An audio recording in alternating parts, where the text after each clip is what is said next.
Mayor Tony Brindisi in Herkimer, the Herkimer mayor, on the line to make a comment on the visit from the governor yesterday. Good morning, Tony. Hey, Bill, how are you? Good. So, Mayor, what are your thoughts? Well, I'm listening to you, and a couple thoughts come to mind. His office called me yesterday. Same girl calls me all the time, a young girl. Yeah. And she asked me, first of all, if we needed anything. And I told her what our needs were, that, our needs are snow removal, because we have quite a bit of snow down there. We're still digging out. So a while later, she said she'd look into it and get back to me. So she called me back around noon, and she said, the governor's working on it, and we're going to see about getting you some resources. And then she said, oh, by the way, the governor's going to be at Griffiths at 1. Now, this is at noon. She said, the governor's going to be at Griffiths at 1. Can you be there? And I said, I'm still digging out. We're still digging out. Your community is in a tough position right now. We're talking about snow. We're full of snow. I can't even get out of my driveway. Yeah.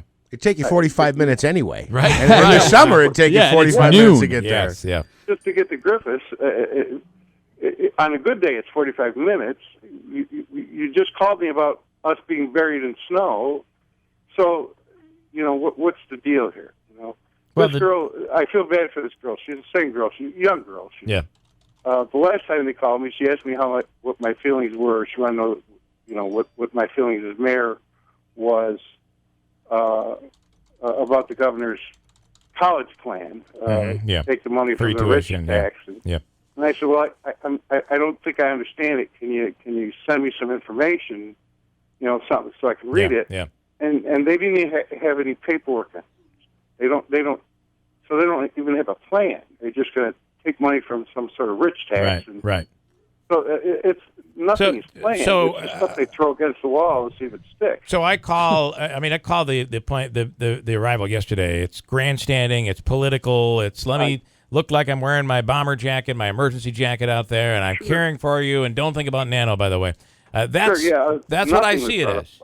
Because in the reality, couldn't he have done that from his office and said, we're sending the National Guard? Did he have to be there and bring all these officials and line them all up and put them in front of the cameras? This could have been done from Albany. Yeah. A dog and pony show. Can I quote you? I want to quote you on that, Mayor. Absolutely. All right. I appreciate the call. Thank you so much. The Bye-bye. Mayor of Herkimer calling yesterday a dog and pony show. There you go. The attorney, Joe Habaika. Supreme Court Justice Joe, good morning. Good morning, Bill. How you doing? Good. You want to talk about your take on yesterday? You have any opinion? Well, first I was finding out about it was this morning when I was listening to Andrew. Yes. I would have thought that there would have been some fanfare in light of the fact that we had a contest.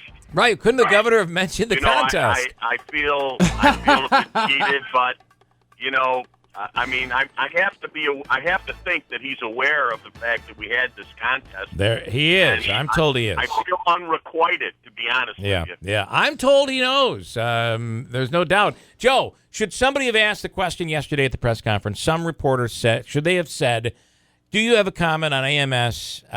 Yes, this is a disaster. That's debatable. But do you have a comment on AMS? No one asked that question. No one asked that question. Were they allowed to ask questions? I don't even know. Yes, they were. Yeah, questions were asked. Well, I guess, maybe they were afraid if they asked those questions, he wouldn't come back. I don't know. I'm, again, I appreciate the fact that he came and, wanted to express his interest in our area, but I don't know. All right, Joe, I think we have a clear-cut winner, and here's what the rules read.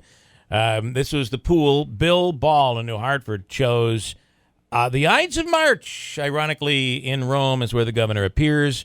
Chose March 15th. The winning date will be the first time Governor Andrew Cuomo makes a public appearance in the greater Utica area, generally including areas from Rome to Little Falls and Boonville to West Winfield. Any appearance will serve as a visit and meet the requirements of the contest. WIBX and its staff will determine what constitutes a visit and reserves the right to change or alter the rules of this contest at any time for any reason.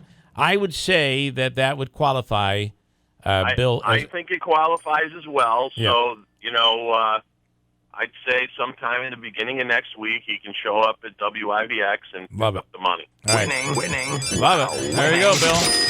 And we will, just so you know, we'll make this huge, big pomp and circumstance. We'll make sure you wear your bomber jacket.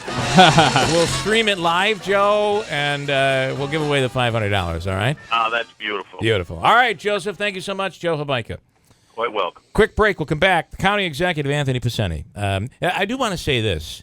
I do not blame any political figure that was there yesterday. I know that Marino really criticized the mayor a little bit for going and said that he should have stayed in Utica and dealt with Utica, but at the end of the day, he was out getting resources. But I don't blame these guys. I think you're in a position with this governor as he's calling the shots, and I don't think you have any choice, do you? Does any mayor, does any county executive, do they have any choice? When the governor says, I'm coming to town, I want everybody there, you got to go. And that is what it is. So I don't think you can criticize our local officials. I just think this was a spectacle put on, as the mayor in Herkimer calls it, a dog and pony show. That's what I see it as. I agree.